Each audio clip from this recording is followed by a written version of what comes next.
3. Bonjour à tous, aujourd'hui nous allons vous apprendre à diviser des nombres par 8, 3 et 9.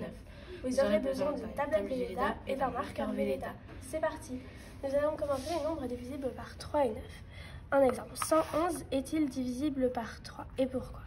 Pour savoir si un nombre est divisible par 3, nous devons faire 1, par exemple, 1 plus 1 plus 1 égale 3. Et si le nombre est un multiple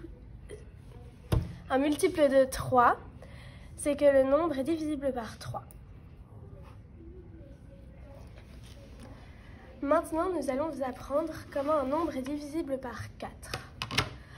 Quand un nombre est divisible par 4, les deux derniers chiffres doivent être dans la table de 4. Un multiple de 4. Par exemple, 462,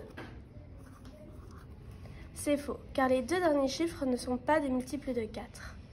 Par contre, 628, c'est bon, car les deux derniers chiffres sont des multiples de 4. Maintenant, nous allons voir si un nombre est divisible par 8. À l'aide de votre ardoise, vous allez écrire la table de 8 jusqu'à 104. Puis, vous allez rajouter un multiple à la fin de chaque nombre. Quand c'est fait, mettez un nombre sur votre ardoise. Par exemple, 362.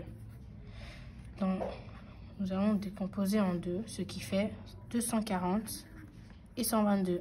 122 n'est pas un multiple et 248, donc ce nombre n'est pas divisible. Nous allons vous expliquer comment nous avons fait. Nous avons d'abord décomposé le nombre en deux, 240 et 122.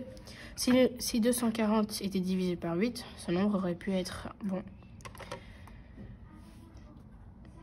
240 est donc divisible par 8. Donc, mais 122, non. N'est pas dans la table. Donc, un autre exemple pour voir s'il est divisible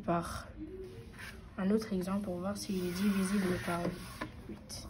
664.